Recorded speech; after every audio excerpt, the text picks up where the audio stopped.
LaVar Ball keeps on making headlines, LaVar Ball style. The controversial father says LaMelo's shoe deal is more important than his eligibility. LaMelo just finished his sophomore season and is already verbally committed to UCLA, following the footsteps, of course, of his brother Lonzo, who's now a Laker. Max, do you have a problem with LaVar's comments? Not at all. I love LaVar Ball's comments here. Let me get this straight. And this goes to the hypocrisy of the NCAA, which is, makes money hand over fist.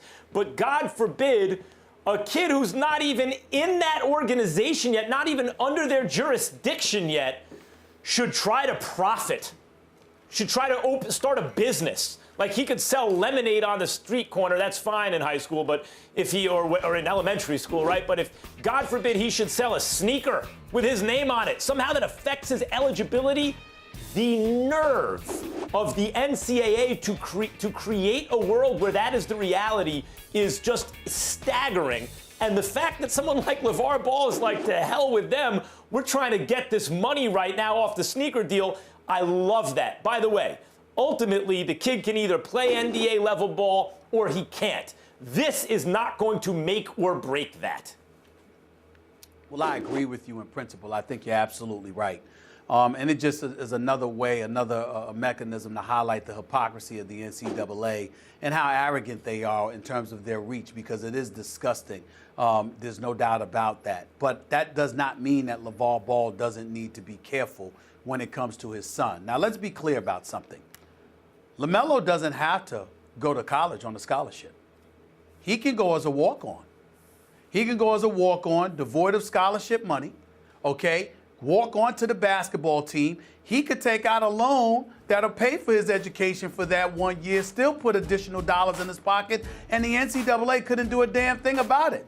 I harken back to when my boy Greg Anthony— Or his brother could hit him off. That too, that's a given. But what I'm saying is, I would go back to my man Greg Anthony, and when he was starring at UNLV with Larry Johnson, Stacey Augmon, and the crew. What a lot of people don't know is that, listen, if there was ever a capitalist and an entrepreneur that I've seen in sports, at least before, Jordan took it to another level, and Magic, and ultimately LeBron and Kobe and others. But Greg Anthony was something special, man. This dude, I think it was 1 or 2 years. I don't remember. I don't know exactly, but I think it was at least 1 year. He didn't have a scholarship because he was doing his own business. And as a result, the money that he was generating from that was worth more than a scholarship. So he said, hey, keep your money. Point. And the NCAA couldn't do anything.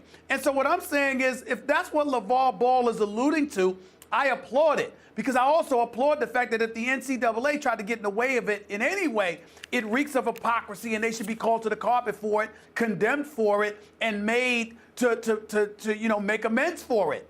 But if you want your son to play at UCLA, all I'm trying to say is that say what you have to say, but also be an adult about it. Don't exacerbate the situations with histrionics, like he can, or hyperbolic statements and what have you, like he is prone to do, because you never know what these individuals could come up with. And LaMelo ain't Lonzo, at least not yet. Be careful about getting in the way of that. But LaVar Ball is right far more than he is wrong in this regard, and I can't knock him for it because he's making valid points. He doesn't work for them. They're not